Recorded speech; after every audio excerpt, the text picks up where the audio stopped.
Oh, you're lagging super. Oh, well, we're live now. I don't know what the delay was, but we are now live on the air. The Put It in the Book show. This is episode number 4 of spring training, and we are kind of short-handed today.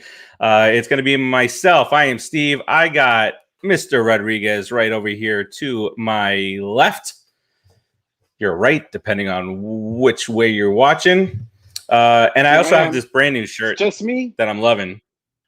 Ooh, that's a nice shirt. I'm digging the shirt, Mr. man. Lindor. Digging it. Mr. Digging Lindor, baby. Digging it. He's gonna be All orange and right, blue all so year. Hair, yes, eyebrows, the hair. Remember the hair? goatee. He had the blue hair, and then Blue he hair. said that he likes to do the blue hair because once it's in there for a few days, it gets to a nice shade of gray, and he loves it. You know. Yeah. I don't know what that Preferences, you means. know? I have gray natural, and I should slap him in the face for that. He should enjoy black hair while he can. Oh, I could just say he should enjoy hair while he can. That's a youth. You're just making it even better. Unappreciative, Yes. spoiled brat. But we love you. But let's pay him $300 million, please. Oh, don't go anywhere, Papi. Stay here. Stay with us. Trust me. Sign that extension. Especially Brooklyn. Mr. Terzio. Mr. Terzio, welcome to the show.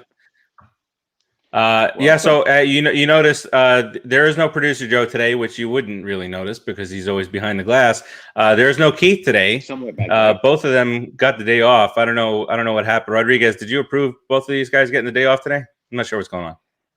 I asked for them to be off today. Okay. It's a lot better that way. It's a lot less stress. All right. So, typically I use Keith and the Brooklyn Water coffee roasters so that I can share out the show.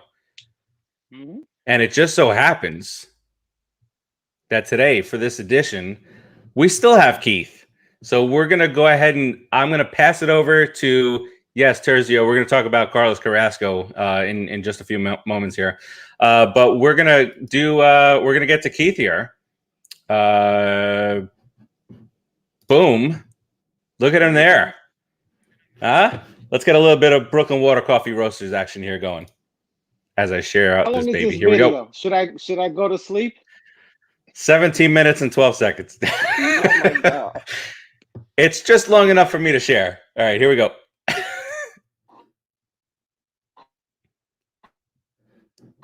Are you able to hear that, Rodriguez?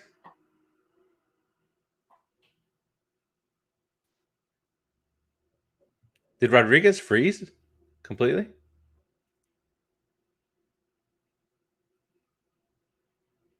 Rodriguez is moving in slow motion. I feel like I'm about to be by myself on this show. I'm about to do a solo show here. Rodriguez, wake up. Oh, my God. There he is. He's back. Are you able to hear that, Rodriguez? No, I can't hear anything. Can you hear me? You can't hear. You can't. I can hear you. This is going to be a dandy of a show. But are you able to hear Keith?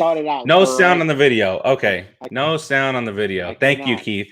All right, here we're going to try this. We're going to try this one more time here. Ready? Go ahead. I'm trying. I'll have another. Here we go.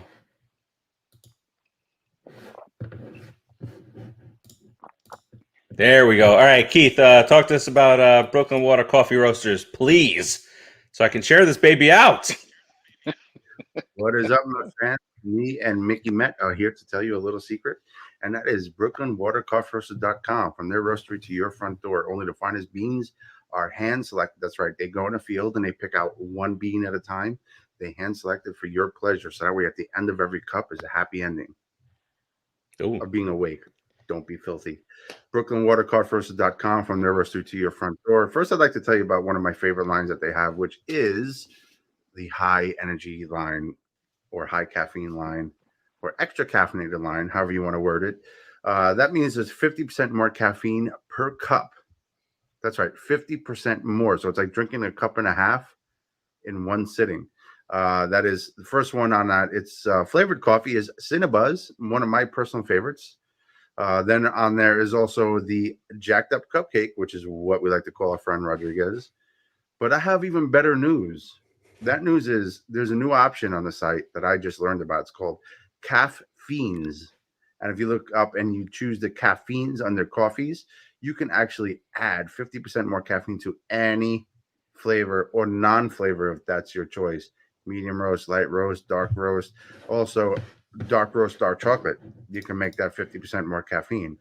You just got to be careful because dark roast, dark chocolate is going to have a lot of calories in it. It's dark chocolate after all, right? Farachi, how many calories coming out again? 0. Boom. There's another chocolate peanut butter. Chocolate and peanut butter. Ooh, that's got to really add on those calories, right, Farachi? How many calories in that one? Holy crap, that's got to be a lot. 0. Boom. Damn.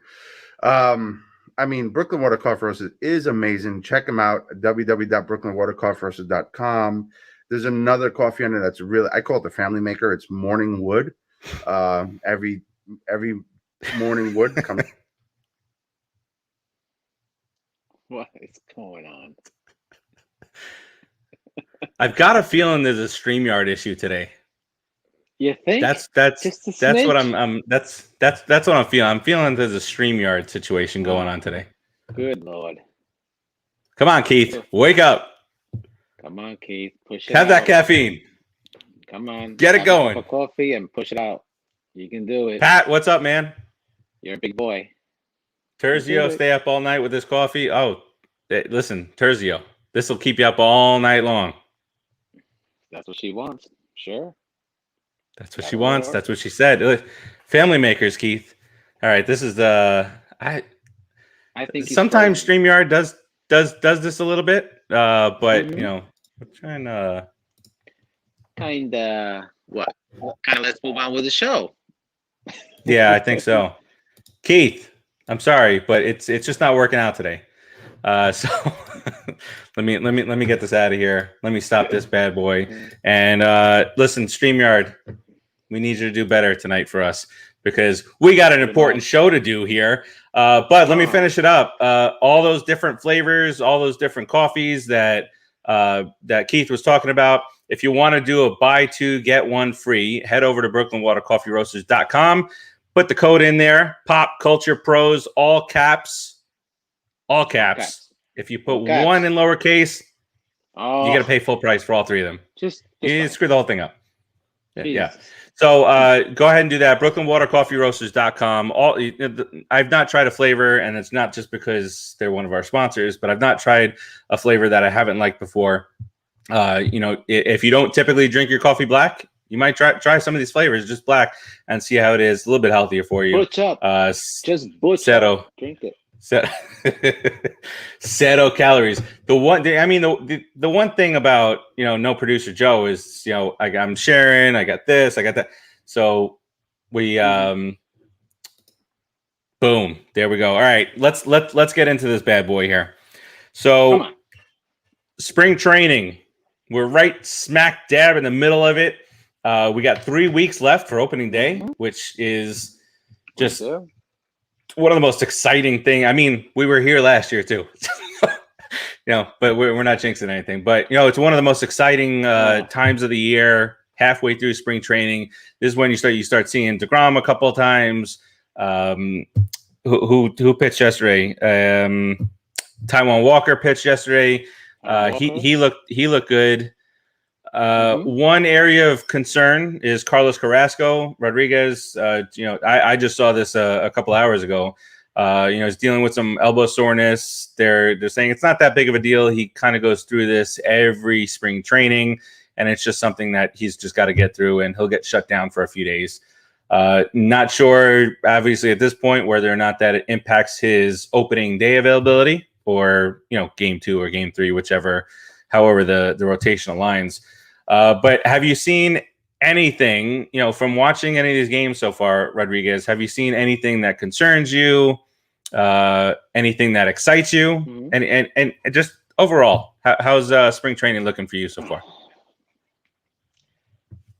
overall, overall, to me, it's looking like they're relaxed. It's looking like they know what they're doing. There seems to be a lot of movement in the camp, a lot of training, a lot of direction. Um, it seems, and we're going to get into my displeasure, which is the fundamentals. It seems like they're trying to work a lot on fundies. However, to start spring training with the first guy up getting a hit and then getting picked off at first on that same hit. I mean, is that the tone for the year? Is that something that should scare me? Because last year they were terrible at running the bases, terrible at Awful. fundamentals, not terrible at spacing, not knowing where each other was. Where the first baseman didn't know where his second baseman was, where he could reach. Now I'm hoping that with an established shortstop, a fantastic defensive shortstop, Puerto Rican, by the way, he will bring that infield together and just make JD Davis a little better, give McNeil a chance to roam a little bit with the polar bears there. At the same time, he can move over a little bit more when you have Dominic Smith there with a little bit more range, a little bit more polish at first base. I'm thinking that it's going to be an average defensive team to sometimes being good. And of course, you have an occasional great play. Major leaguers are always good.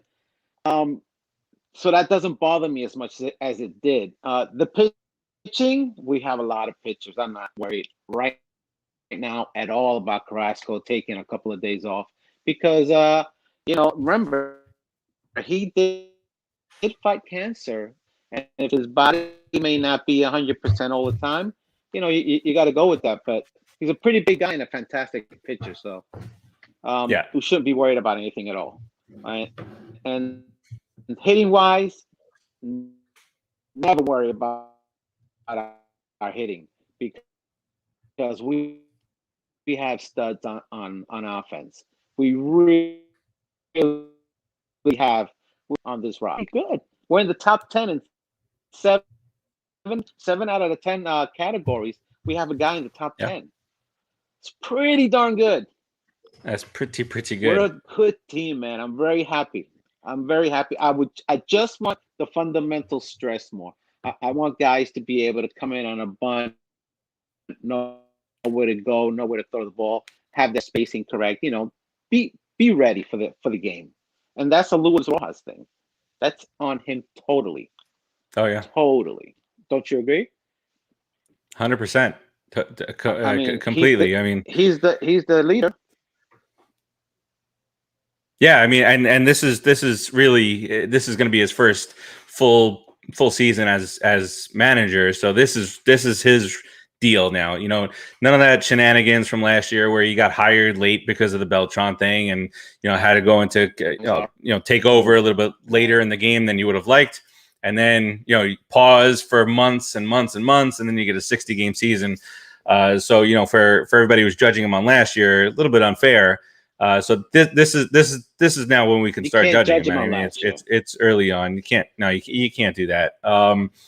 So a couple of things from the comments here. He's been a manager before, though. Oh yeah. I'm talking major leagues and prepping a major league ball club, as because prepping a major league ball club is a little bit different from prepping the lower levels. You're dealing with different attitudes. Well, and with this team.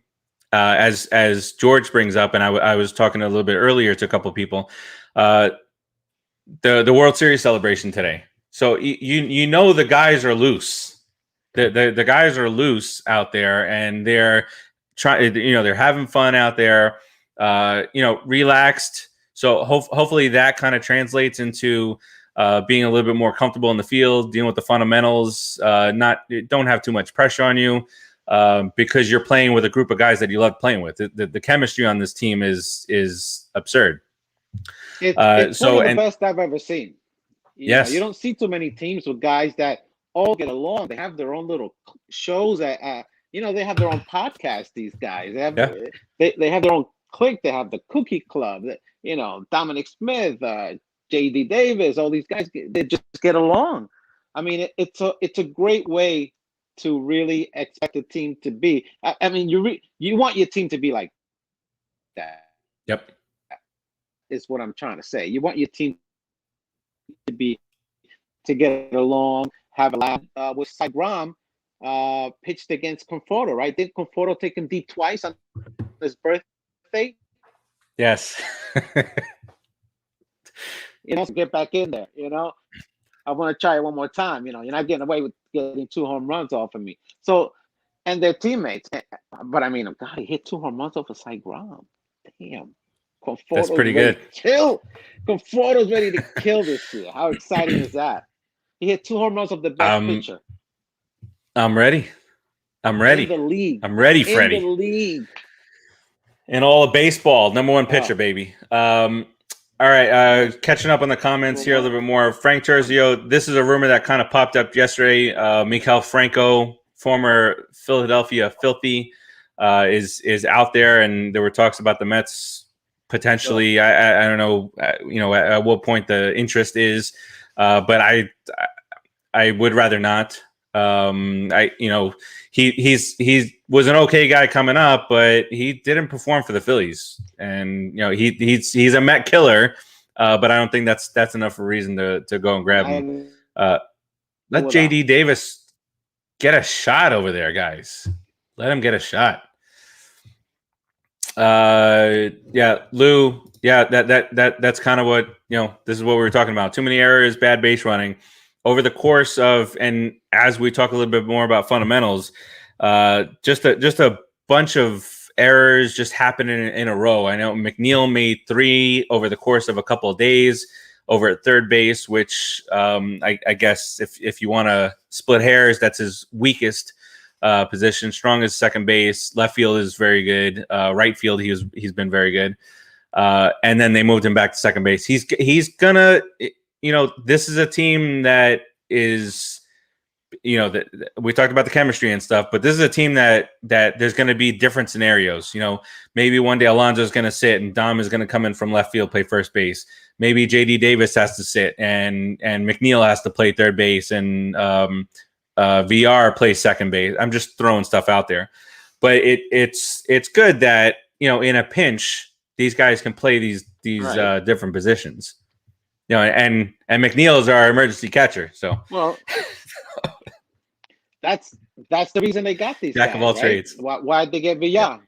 They got VR. He can play everywhere. They get these multi-positional guys, and they can plug them in anywhere. Now, they have to be able to do that. Those guys, though, they have to be comfortable with that. They have to be sure. They have to be really cocky in their abilities to say, I'll play third, I'll play short, I play first. I go to the outfield. I don't care what. I just want to play. They have to be that type of guy. So, that's where the chemistry thing also comes back in, because these guys seem to be fitting in really well.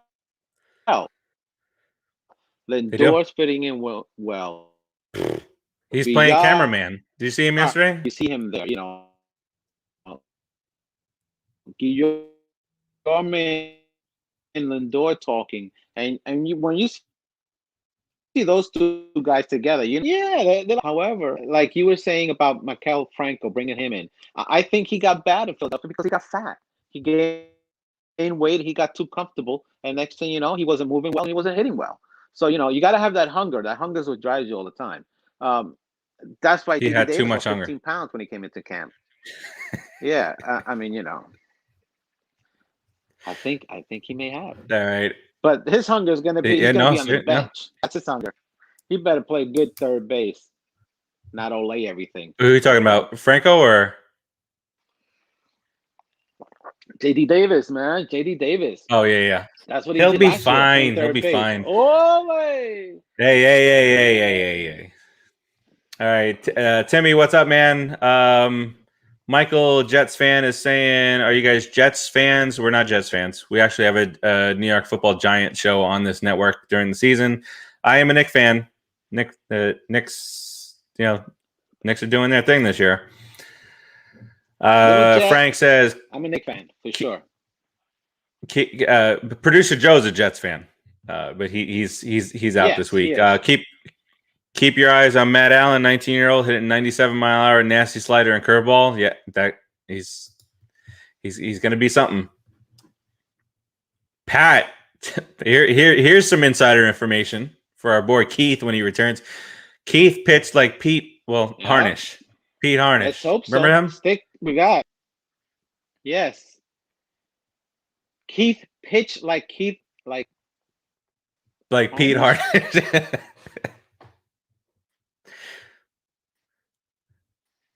Who did he play for? Oh, the Reds.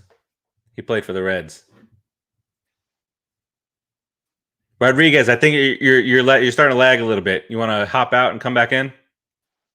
StreamYard's not doing its thing today. Look, Rodriguez is stuck in deep thought. Looking up, top right. Leave, come back. I'll catch up on the comments. Yes, Timmy, 316, 50th episode of the Just Too Sweet show coming up next week on, and here I am on the network. UFO Knuckleball. We got to talk more about that.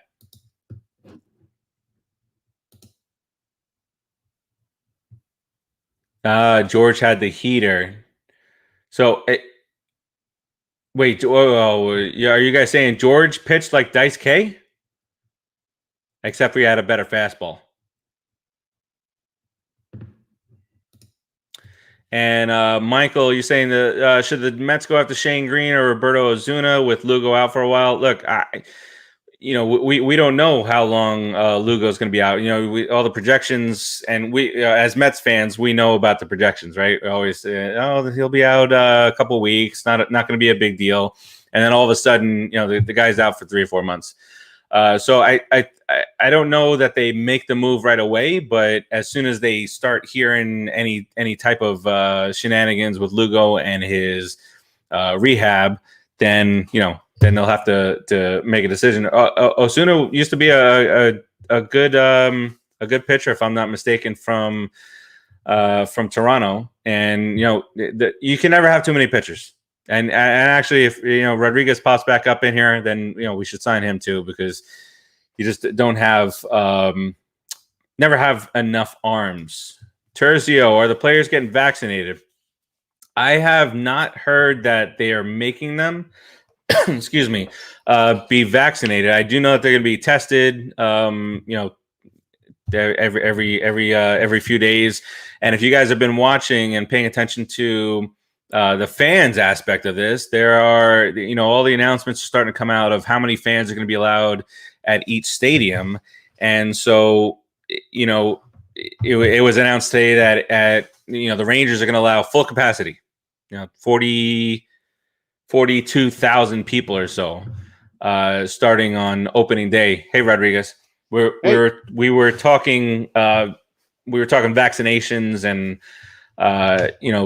attendance in the different ballparks. I don't know if you saw, but Texas, they're opening up with full capacity, 43,000 people. They're insane. They're gonna masks are gonna be mandatory, and they're gonna supposedly they're gonna ask people to leave if they're not abiding by what they want. How can you make them wear a mask? You can't police it when the state is telling them they don't have to. Yeah. It's not going to work.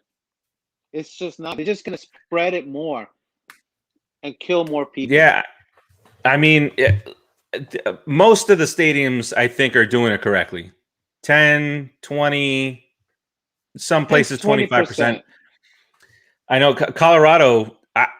It's such a weird thing. Colorado first was 10%, but then they negotiated up to 20%, and now they negotiated up to a very random 42.6% capacity.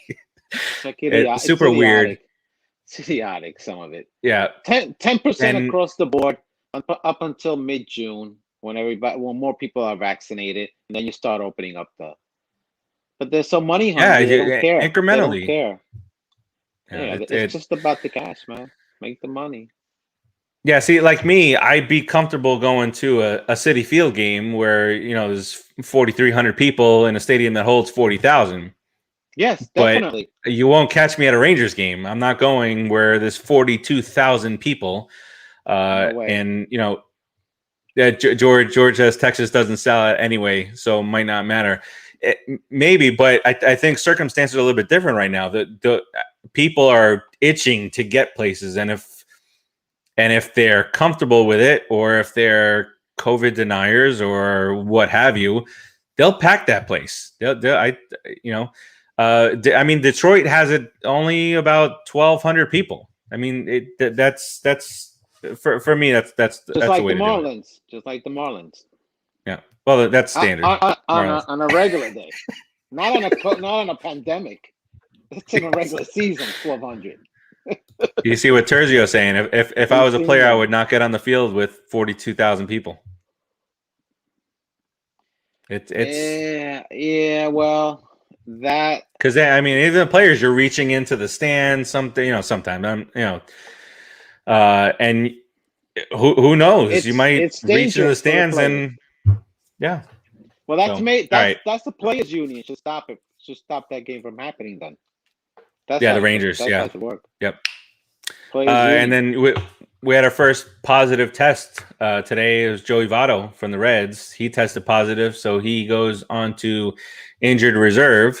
And then obviously they're going to do the contact tracing and whatnot. But listen, All right, it's you took down the Reds again.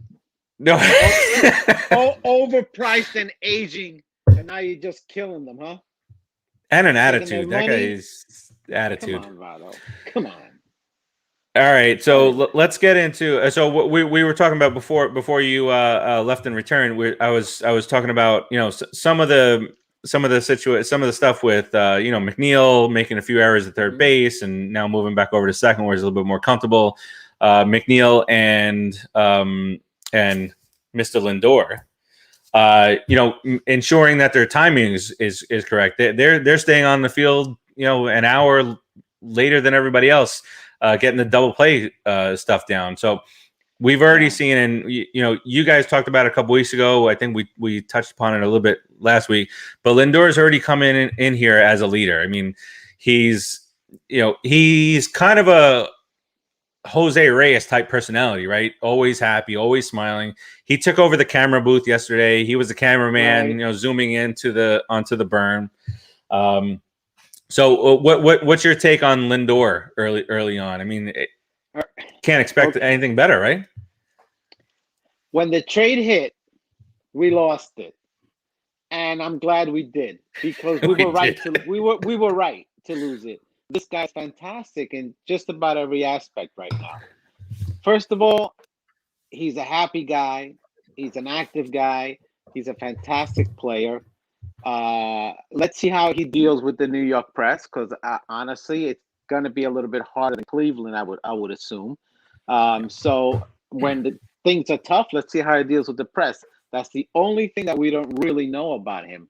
Other than that, everything is grade A, man. And you got to think about this though. When he comes in and he comes in as a leader, why is he really coming in as a leader? What's one of the reasons? It's his brand also will suffer if the guys that he's playing with are not good enough, if the guys can't handle his type of play, if he's notches, 2 or 3 notches above McNeil in the infield, and McNeil can't keep up with him, it's going to make playing the infield harder for him, incrementally harder, because the guy can't just match him. They're going to have to find somebody else. So he has to bring everybody in infield at least closer up to him, up to his level, so the infield will get incremental. Of course, it'll get better, but he'll be able to play with those type of guys. I love the kid. It's fantastic. Let's just see how it deals with the press, and let's play out a whole season. I want to see him every day, man. Every day playing shortstop for us. It's fantastic. Terzio brings up that he's donated $1 million to build a foundation. He's going to send underprivileged kids to college. I think that's down here in Florida. I just read this right before we went on air that he is working with a school down here in Florida. It's the same school that he attended when he first came from Puerto Rico. to Look the at that. See that? continental United States. If you bring in quality people, you're gonna get quality results. That's just what's gonna happen. A quality player is gonna give you a quality stats. You know, quality person is gonna do things like that. You know, give back to the community, just like that guy Cookie. Have you heard him speak on all the things that he tries to do, all the ways he tries to help people? It's fantastic. He's awesome. Quality guys, like most of our team, you know, is honestly Alonzo Smith. All these guys are good guys that you can tell they're good guys. And I was just thinking of the conversation that we had a few weeks back where we were talking about our least favorite Mets, and just think 30 years ago, we were then getting into, you know, 30 years ago around this time, we're getting into Brett Saberhagen and Vince Coleman, the character issues, all the character flaws, the bleach, the fireworks, Bonilla, and this and that. And now we've got this group of guys that are constantly looking after each other. You know, they're BFFs, like you said. They're doing podcasts. JD Davis and Dom Smith doing a podcast, and I mean, it's just great to see it. You know, it's great to see a good group of guys, you know, having that confidence level, being managed by a talented group of guys. Talented. That's the difference. Because the Indians in Major League, they seem to have fun at the beginning, but they weren't very talented. Exactly. All right. Michael is proposing a couple different contracts. So we'll give our takes on this, and then we'll move forward with a couple of different topics that we have. Sure. What do you think about 10 years, 300 for Lindor, and 8 years, 168 for Conforto? What 300 million is all that I've heard about Lindor. That is, I've not heard anything less. So it feels as though that's what it's going to take for him. What do you think about a 10-year deal? 10 years puts him at 37, playing shortstop for us. Think about the potential of how many potential World Series you have within those 10 years with this core group of youngins.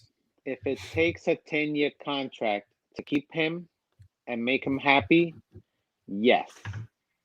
$300 million, $30 million a year. That seems to be the going price for superstars. Okay.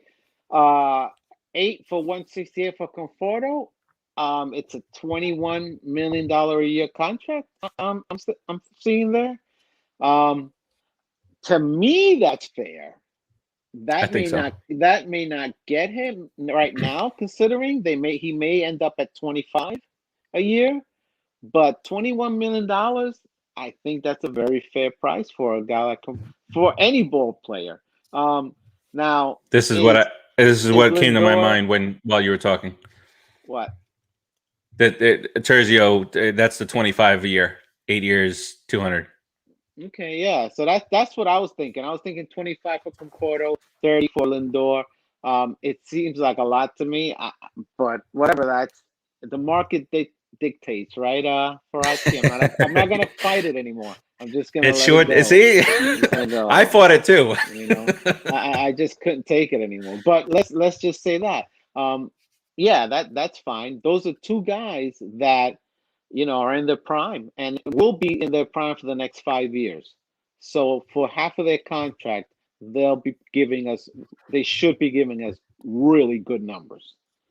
So, yeah, you know, and you got Polar Bear, and you got Dominic, and you got JD, and you got McNeil, and you got Nemo. Oh my God. And you got McCann. We're gonna be incredibly spoiled. We're brats. By the end of this run, we're gonna go from, you know, the Mets are that team that's always constantly letting us down and all this stress, and then we're gonna get all spoiled. We're gonna go one extreme to the other, and we're gonna turn into brats. I'm all good with that. Spoiled brats. Give me a change of pace. Just 5 years, man. 5 years of my life. Give me 4 World Series or 2 or 3 of them. Give me that feeling of being a horrible fan, an obnoxious, horrible fan.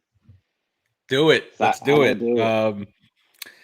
All right. So a couple of things before we have a few top 10 lists that we're gonna kind of skim through. Mm-hmm.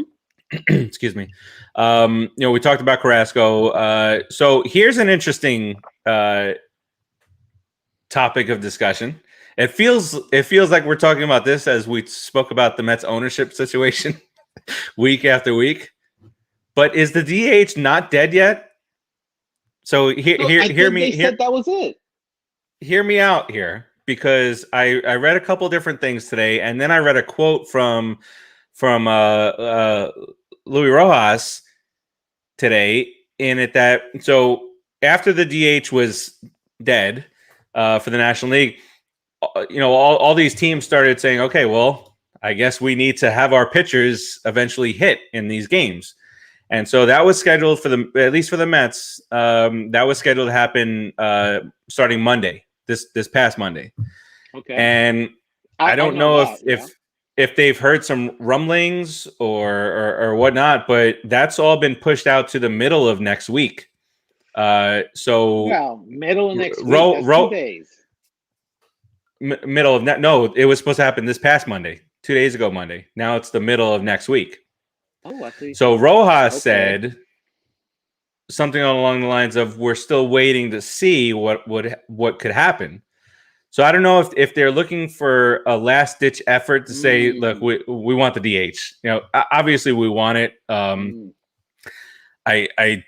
If the breaking point is the extended playoffs, I just wish that the players would just say, "You know what? Yeah, let's do it." I mean, dude. I mean, please stop the game right now. Don't even let them be on the field. Let them. I want the DH, and I never wanted the DH. Never wanted it. Yeah, for this team, I want the DH so bad. I want it so bad, dude. You have no idea. And you'll notice. So as soon as the DH was killed, quote unquote killed a couple weeks ago, Jackie Bradley immediately signed with the Brewers. So, my thought and a couple of rumors around was that if the DH was going to be part of it, that the Mets were going to sign Jackie Bradley Jr., put him in center field, and you can move Nimmo to left or what have you. Dom comes into first base, Pete DHs and alternate. But it was either very coincidental or the rumors were true that the Mets were definitely thinking of signing him if there was a DH. So, but he goes to Milwaukee now. But Jackie Bradley is not a difference maker over the long haul. Occasional game here and there, but over the long haul, he's not going to make that much of a difference. I don't think. I think the way we've structured the team with Pilar and VR and all these other young guys coming in and switching spots and giving guys a break and giving them a chance. If the DH comes through, we're going to be incrementally. I keep using that word today. We're going to be like it's a very good. It's a word of the day. Incrementally. That's the word of the day. We're going to be so much better defensively and so much better offensively right off the bat with that DH. That's the immediately difference maker. All right. Frank ain't have he doesn't think this is going to be a last minute deal for the DH. George says maybe next year. We keep our fingers crossed until we see our pitchers start hitting. Man, come on. And Michael, Jets fan, we talked about Carrasco at the very beginning of the show. I don't think there's any cause for concern. This is something that apparently he goes through every spring. So that's not to say that it won't be something bigger, but as of right now, they're downplaying it, and I don't think this Mets team will lead us in different directions as our previous owners and the regime has in the past. Well, that's something different there. That was just baloney crap from the management. But we're set to lose a Carrasco. We're set to lose a pitcher or two because we've had plenty of guys that can come in and step up. So I'm confident, even if Carrasco needs to take a little bit more time than 2 or 3 days, a week or 2 weeks, or he missed the start of the season, we have guys that could come in. Yep. I wouldn't worry. Michael asks, "Are we going to extend Syndergaard and Lugo?" I think the Syndergaard thing would be first, and then maybe have those discussions with Lugo.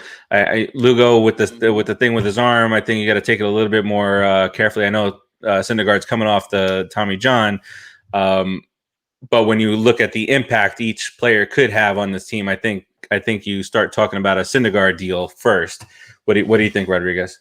Oh, absolutely. You have to talk to Syndergaard and at least try to keep him happy. The kid's a Met. I mean, Noah's a Met. He's grown up a Met. He loves in New York. He does a great job. He can handle everything. Handles the pressure well. Pitches in the the big time. World Series. The kid's fine. Yeah. But you're gonna keep paying him up potential. You got to come back to reality a little bit. It's with the stuff that he has. I mean, he really has better stuff than freaking DeGrom. He does, because his curveball is nasty. I mean, his fastball is 99 to 100. The only thing that is bad is that there you go. So he's part of the talks then, right? Which is fantastic. The only thing that bad with I'll never say it. Oh, the only thing that's bad almost had me. It almost happened. The only bad thing with Noah is he's got to learn how to pitch still. If he just understood how to pitch to his game, not try to be a DeGrom, try to throw out pitches that he can't throw, work with what he can throw, which is a devastating curveball, fantastic slider, a nice changeup, and a good fastball. Spot those guys and work with your pitches. You can't throw a riser. You don't pitch that way. DeGrom's delivery lets him glide up sometimes, and that's how he throws that fastball that seems to just go up, and up, and it goes to 100. What's his name? Syndergaard is coming down. He's coming straight down, stiff as a board, straight down the middle. So he's got to place that fastball and throw people off with the curve, man. Use your off-speed pitches. How you think those guys in Cleveland were so good? Kluber, everybody that was coming out of Cleveland could throw a curveball and could make it sing. Just look at Cookie. His off-speed pitches are devastating. They're fantastic. That's how they teach in Cleveland. That's how they need to teach Syndergaard. But I'll sign him. And Loogie's a good pitcher, but he's not a starter. He's a middle relief or a closer. He's always wanted to be a starter, and exactly. He's got to learn that. Speaking of nasty, I was watching our boy. Don't talk bad about Keith. I was watching Diaz the other day coming in, and man, his stuff is looking good right now. And even I think they were taking questions from fans or whatnot on the broadcast, and the entire announce staff said, "Look, he and just like we've said on the show, he gave up a couple of big home runs early." And they showed one, and I remembered it was the Marcell Ozuna opposite field home run to either tie or win the game. But after that, he was rock solid. He finished with an ERA under 2.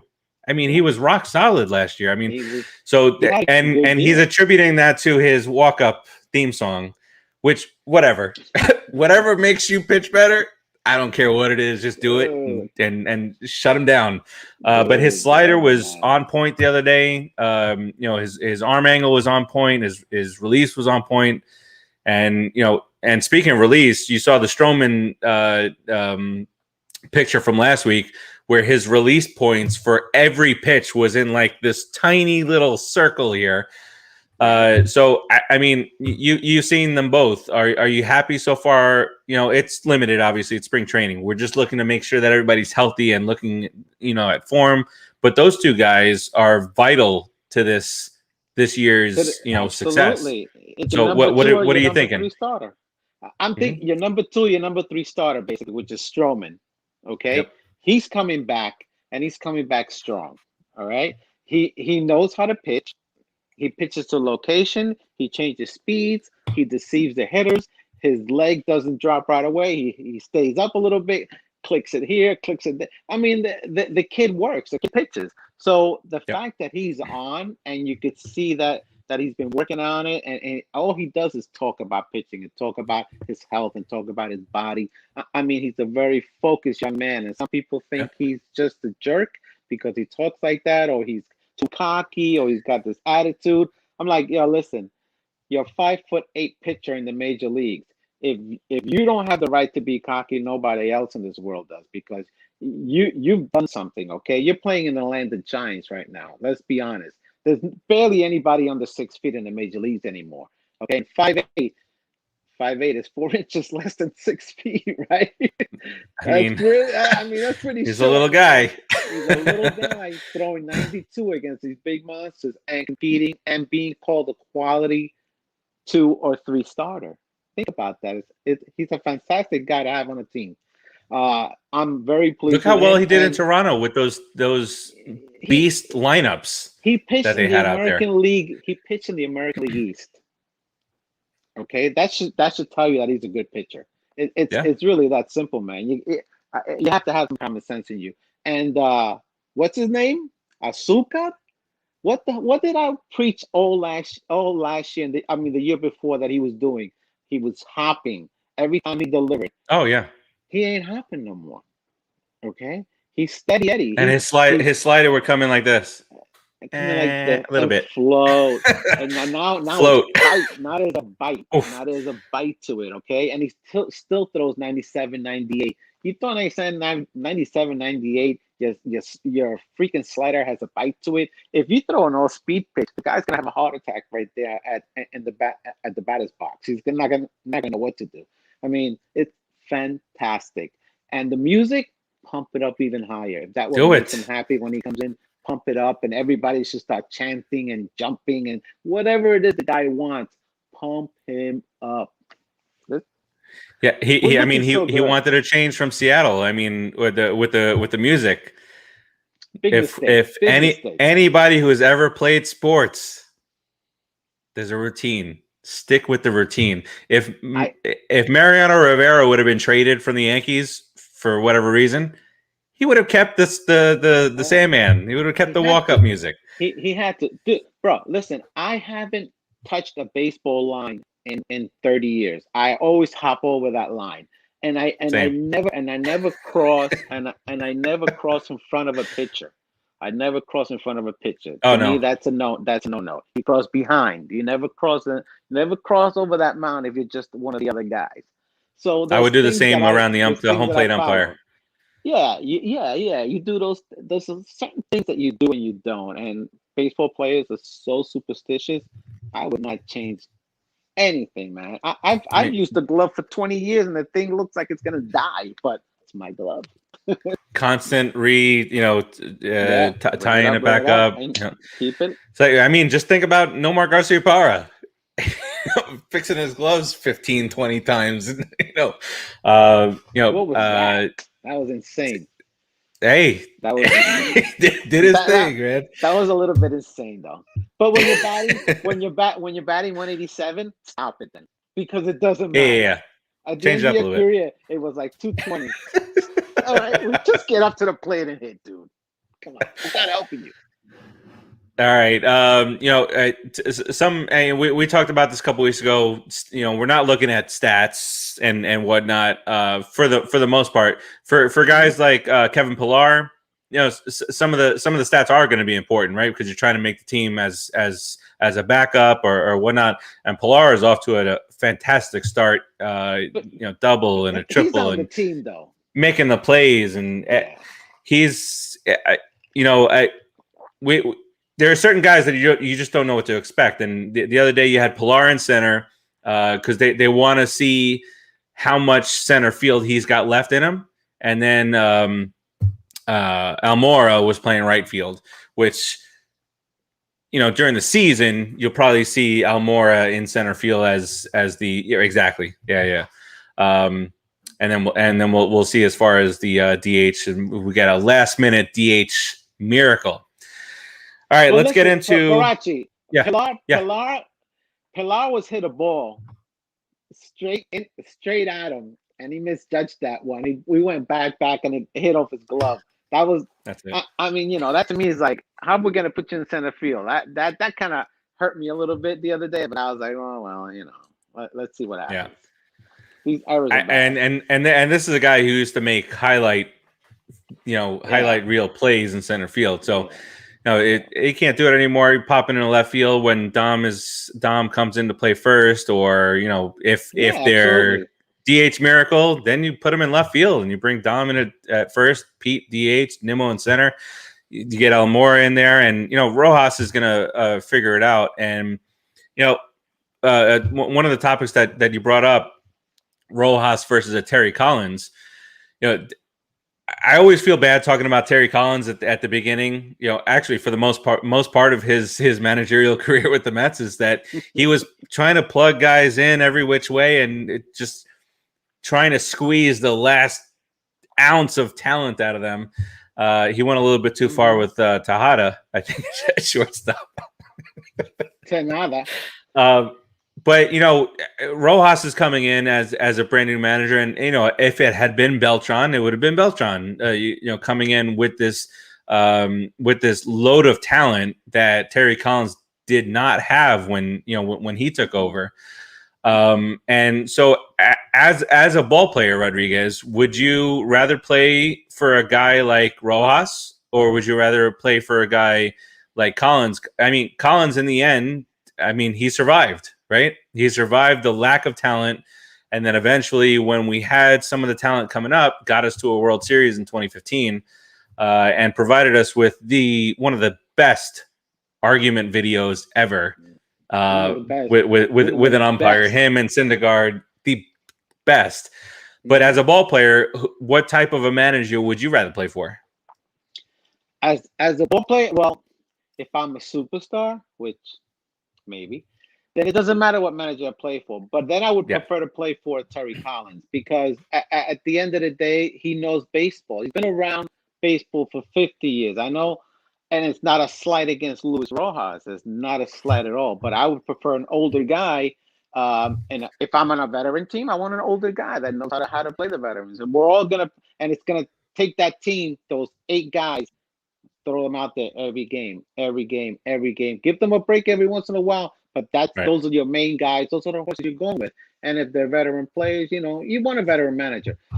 Nowadays, I think Luis Rojas is a great manager for the players that we have on this team.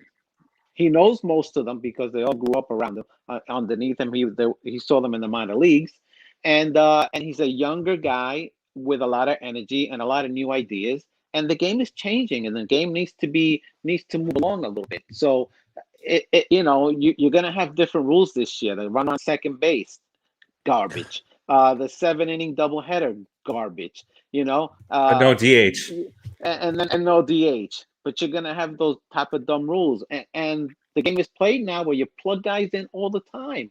And if you're comfortable doing that, he did it all last year. No one said a word. The only one that said a word in the beginning was who? Mes Perez, and then what happened? See ya, you're gone. Bye-bye. Right? So the team seems to be, a Rojas team, and he's gonna do what he needs to do. Hopefully they'll give him that chance, because he's got a lot of talent. The guys need to perform. That's all there is to it. The players need to perform and stay healthy. And I'll just say, with Rojas, thank God thank God he was in the organization, because we were in a bad spot last year. If we didn't have a guy like Rojas, it would have been desperation time. Go out and find this guy. Go out. Would they have gone out and tossed some money at Buck Showalter, or he would have been the guy to bring in. Honestly, he would have been if you want somebody who's but out of desperation, right? Because that wasn't the Mets. Right. That wasn't necessarily the Mets' plan. So it would have been out of desperation. But now they got this guy who came up through the minor leagues with half the team that loves him, that trusts him, that will go to bat for him. Think of Tommy Lasorda. Think of the old days with a guy like a Tommy Lasorda. He grew up in the Dodger organization. He bled Dodger blue. This is a guy that no matter what was going to try to do his best for you. He was going to work harder. work more. I mean, he was just gonna try 150% if that's even possible. That's what you have in Luis Rojas. You have that guy who's committed to your organization. I mean, if he has any talent and they give him any talent, he's gonna do well. He's a baseball Yeah. lifer, bro. Yeah, he's gonna be he'll be one of the next Terry Collins. He'll be that guy You who's been in hope. baseball for 40, 50 years. But definitely thankful that he was there because and now we have the confidence in him. I mean, I think even after that first press conference, even though he didn't button his buttons all the way, we we had the confidence in him. Yeah. Remember that? Yeah, I remember that. That was so goofy. I mean, come on, at least. And then he put his hat all the way down in his ears, and his ears were sticking all the way out. I was like, come on, Yes. what are you doing? Come on. Yes. All right, let's get through. We'll briefly get to these top 10, and then we'll wrap this bad boy up. But before we do, let's talk about Sterling's Paradise real quick. Sterling's Paradise Yummy. is right down here, a little bit north of us, up in Margate. Authentic Haitian food. They serve breakfast. They serve lunch. They serve dinner. They have the daily lunch specials. And for those of you listening on the podcast, just look down there if you're watching. But on the podcast, 360 State Road 7 in Margate, 754-971-8955, 754-971-8955. Grubhub, Uber Eats, all that good stuff. Drop by, pay them a visit, or order ahead, pick them up. We know these people. We know the owners. They're fantastic. And the food is mention us. pretty Don't forget to mention us. Mention the Put It in the Book show. All right, now that I'm good and hungry, as we always do this. We always get hungry on the show. But let's get to we were supposed to get to third base last week, so let's start there. It's where we have the least to discuss for obvious reasons once you see this. Let me get this out of here. All right, so this is the top 10 as far as, and for the podcast listeners, I'll run through this real quick. But top 10, there are no Mets on the top 10 third baseman list because we don't have a top 10 third baseman. Maybe after this year we will. But as you go through this, and we'll have the same problem with a couple of these guys, maybe one or two, as we go through the different positions of the three, as we have with some of the Houston Astros on the previous list. Number one is Anthony Rendon. We have seen him firsthand. I have no issues with him being the top third baseman in the league. I mean, he's had, I don't even know how many 6 RBI games he's had against us. Thankfully, he moved to Los Angeles before last year. Alex Bregman with Houston. He's at number 2. He was number 1 last year. I mean, if you want to give him the benefit of the doubt and say that he didn't, thrive because of the cheating, I don't know how you do it. I just think that the Shredder and MLB Network should have left all Houston Astros off of these top 10 lists as part of their punishment, right? As part of their little punishment that they had. Well deserved. You don't get recognized. Nolan Arenado moves from Colorado to St. Louis. He stays at number 3. He was number 3 last year. He was number 3 this year. He's going to start dropping. Watch how quickly he's going to drop. Yeah, I mean, as far as a defensive third baseman, he's all elite. I don't think there's anybody better than him. But let's monitor to see how his offense is, away from Coors Field for all the season, except for a handful of games where they go there. Jose Ramirez, who was rumored to be leaving Cleveland, didn't leave Cleveland. He moves up from 9 to 4. I mean, he's a phenomenal talent over there. No arguments there. Manny Machado comes in at number 5. He was number 10 coming into last year. I mean, all that we can go by is the 2020 season. He should be number 1. So at third base, the money he makes, he should be number 1. But would you? So I would take on this list. I would probably it's tough. Third base is kind of stacked.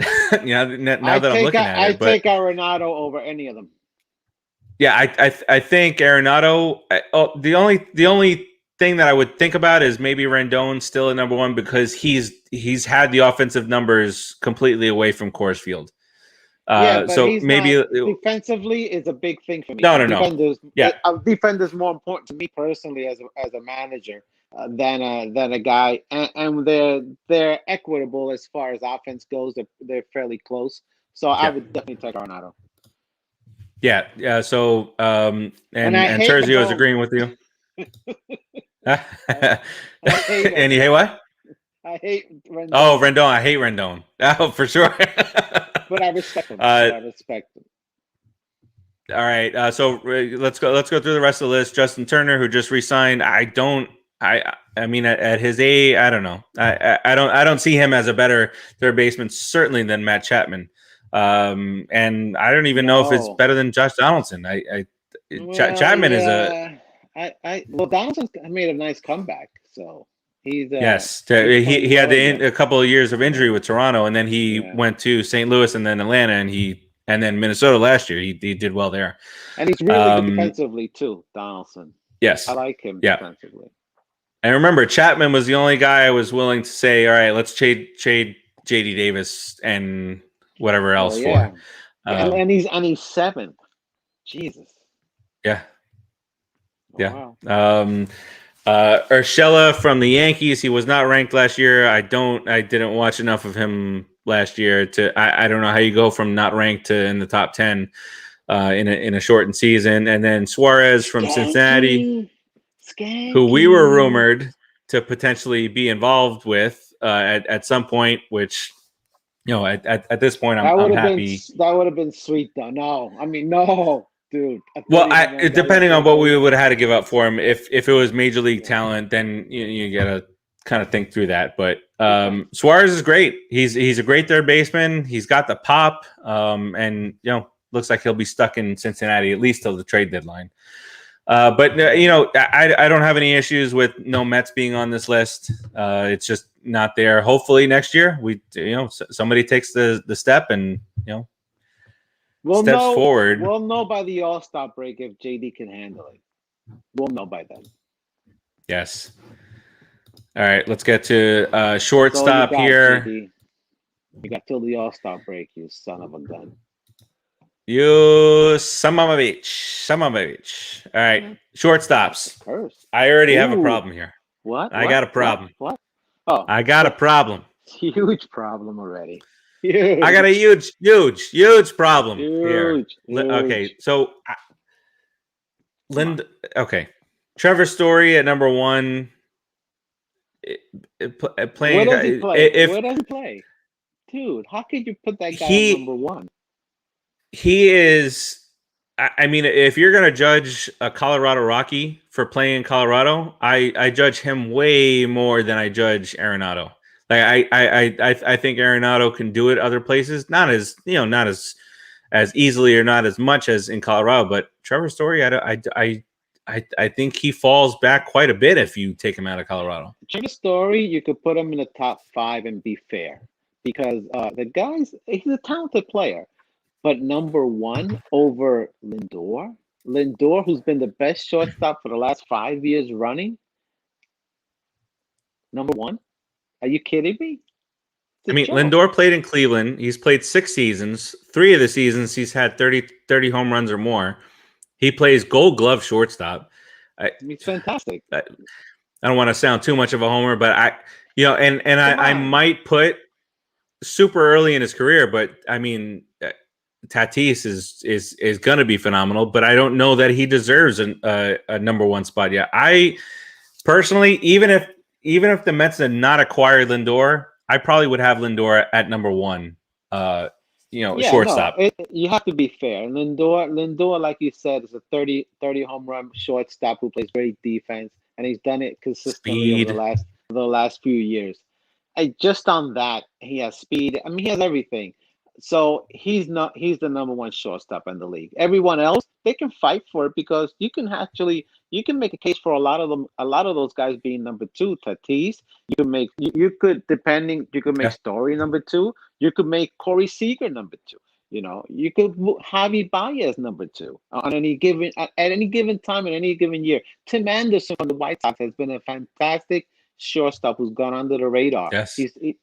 So there's a lot of guys that are really good on that. But Lindor, numero uno, man. Yeah, and I mean, as you can see, just looking through the names, the shortstop is stacked right now. I mean, stacked. Lindor, They're all Bogarts, young. Tatis, Story, Trey Turner. As much as we hate him because he plays for the Nats and as often has been injured, I mean, he's a beast at shortstop. Corey Seager, MVP of the World Series after coming back from Tommy John surgery, shortstop. Can you believe that? Amazing. Bichette. Correa, I mean, we'll see. Bichette is going to be a beast in years to come. Baez, like you said, beast. Tim Anderson, like where did this guy came out of nowhere? I mean, he's been under the radar for the last couple because he plays for the White Sox. Exactly, and then yes, and the White Sox, spent a good deal of money the last 2 years, but I take the White Sox over the Cubs, so let's go White Sox over the Cubs. He's such a degenerate gambler. I know why you take the White Sox. Not like I love them. Hey, I got the Mets. I got the Mets winning the World Series in 2021. Okay. All right, let's get to our final list for this week, and then next week we'll kind of finalize these discussions on this. I think this is left fielders, so let's share this bad boy up here.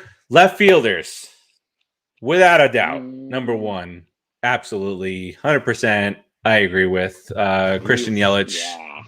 Yeah. Nice job, I mean, nope. The Marlins traded 2 of the top 4 guys on this list, by the way, in the last X amount of years, and before that they traded Stanton. Good job, Jeter. Can you imagine, everybody in the comments and you, Rodriguez, can you imagine an outfield of Yelich, Ozuna, and Stanton? All healthy, obviously, because let's assume health. But by far the best outfield in all of baseball, and maybe the best outfield in the last 30 years. I'd say I'd say they're in the top 10 outfields for the last 10 years. Let's not be so insane. Crazy because we don't know that much. But those guys, can you imagine? And then just have 3 good pitchers. That's all you need. You never lose. Yeah, yes. three good pitchers. You could have 3 guys like Carrasco and Stroman, 1, 2, and 3, and you're never gonna lose a game because these guys are monsters. Come on, done deal. Marlins losers. All right, and then look. Number 5 is an enemy of the Mets. You remember him, Winker from the Reds, who had a back and forth spat with the Mets fans at Citi Field, and he just loved it. I mean, he took to the villain role. So screw him. I don't like that he's 1 spot ahead of Dom Smith. I don't know any of the stats from Winker, but it pisses me off that he's 1 spot ahead of Dom. Yeah, but be realistic. Dom Smith I am in the top 10. In the top 10 of left fielders, Dom Smith. Come on, bro. Come on. I wouldn't put him there. I mean, he's my boy. I love him, but I wouldn't put him in the top 10. He can't play defense yet. He's not. I mean, you got to but notice defense. But notice 4 through 10 were not ranked in left field last year. I know. So what does that mean? That's a telling sign that there's a new breed in left field. And young guys. Yeah, young guys. Younger guy. Clint Frazier. Look, Dickerson with San Francisco. I mean, he's been around. I don't know much about Eloy Jimenez. Dude, that guy can hit. But I've seen him name. I've seen his name with Chicago, and that's part of the reason why Chicago is an up and coming team. Clint Frazier, he's a skank, but I do like his attitude out there in the outfield. He's a roided up guy, just like the other guy, Brett Harper. What's his name? Brett Gardner. Gardner. Big, weird. I think him for. I mean, bald head. It's huge. What did he? Was that last year? It's like that he almost broke the dugout ceiling. Yeah, he broke everything. He gets all upset. You know, he's got a big wobbly head and he's got no hair. He looks like an angry albino all the time. He does look very angry a lot. So look, we're not going to spend any more time on left field. Just because it's just this influx of guys. You know, to have just the top three as being ranked last year. You know, Yelich has moved from right to left. So he was number one. And if you want to take it a step further, so that's 8 out of the top 10 that were not ranked in left field last year. Mm-hmm. That's right. Mean, it's telling. It's certainly telling. And we're lucky Dominic Smith is there. Yes, and I think that's part of the reason, right? So the 8 of the top 10, you know, is not we're not ranked last year. So that's part of the reason why Dom Smith is ranked this year. A couple of programming notes for this amazing show that we do here, and we hope that you enjoy. We do. Next week is going to be our last spring training special, which means that season 4, Rodriguez, of the Put in the Book show will premiere on March 24th. Season 4. Which that will be our 99th episode, which means 99. That on opening day eve, March 31st, is our episode 100. 100. 100. We've been on the air 100 times. Wow. That's that. I never thought I'd do 5 shows. And we're trying to put together a fun, exciting episode for that episode 100. Obviously, we'll have some things to get to for the season. Episode 99 and 100, we'll spend a lot of time talking about player predictions, and then predictions for the season for all of baseball within those 2 weeks. And we're working on a couple of guests to come on that episode 100. So excited! I'm so excited. Could be a lot of fun. Wow. We're not going to mention any names until we have solidified, got it in. Unless we have it in the books, we ain't going to tell you about it. We're not going to put it in, but we're going to have it around the book somewhere. Yes, I'll be crying if you don't do what you said. I'm gonna be very upset. I'll be very upset. Listen, I made. You know, we had the discussion, so the ball is in his court. So we'll see. And Frank, that's very nice of you. WFAN is your next move. Hey, we could start the petition. The petition. You know, let's go. I mean. It is middle pandemic, minutes. So we can do the show from wherever. We it's technology. We can do the show wherever. Yeah, absolutely. All right, so let's. I'm there. You put me on the fan. Put me on the fan. I'm there. Done. I don't know if my family's coming with me, but I'm there. Well, I'll be in Connecticut then. Listen, as long as we're in that tri-state area, and Frank says he'll be the first caller. And you know what, Frank? As the first caller to a brand new show on WFAN, since you've been listening to us and watching us this whole time, you can absolutely say first time, long time. No, first time caller, long time listener. You can do it, and nobody will have any idea. Like, where the hell did you hear these guys before? That would be funny. That would be very funny. All right, let's put a big old blue and orange ribbon on this bad boy. It's a fun show. We miss you, Keith. We miss you, producer Joe. But let's wrap this up. Rodriguez, any closing remarks for our millions of fans out there? Billions and billions of fans around the world. Be safe, mask up, take care of your neighbor. Let's go Mets. The Mets are going to be great this year. Everyone, please be happy and be positive. Enjoy the season. It's going to be a good season. I cannot wait. Can't Rodriguez, wait. I did not know that MLB The Show was middle of April this year. I guess it got delayed because of the pandemic. But I'm ready for the brand new MLB The Show. Wait, who's going to be on it? I hope it's not Lindor. It is no Met. I don't Oh want my any God. Met. I don't want any Met. It's not a Met. on it. It's not a Met. I actually Don't I think care. it's Tatis. I think it's Is it Tatis.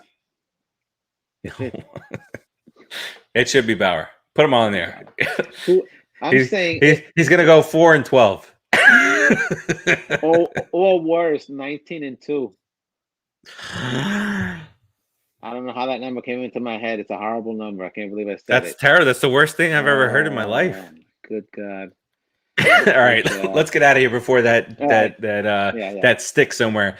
All right, plenty of shows here on the network. Do us a favor. There's 7 different shows that are airing this week. Tomorrow, right after this show, actually, is the Granny's Peach Tea with Ed, Tony, and Jason. You're going to talk about the WandaVision finale, amongst other things. I think they're going into the Harley Quinn movie today, if I'm not mistaken. That's what Eric told me. If I'm wrong, Ed, it's Eric's fault. And then tomorrow, 2 new You're shows, a liar, two Eric. brand new shows to the network tomorrow. At 6 p.m. is going to be Stream War Pros, where Nardo and Gia and Dave will talk about all the new things hitting the streaming services this month. It's going to be a monthly show. And then right after that, at 7:30, RD makes his debut on the network with a show he's calling the Millennial Meltdown. It's going to be all things pop culture from 1990 to 2009. So that's tomorrow, a couple of brand new shows. And then Granny's Peach Tea comes back on Friday. They're doing double duty this week, so they'll be on Friday as well. I know Rodriguez is a big fan of this, of Granny's Peach Tea. I am a big fan. I love comic books. It's my thing. That's his jam. That's my stuff. About 2,000 comic books in my garage right now, just sitting there. Nice. All right.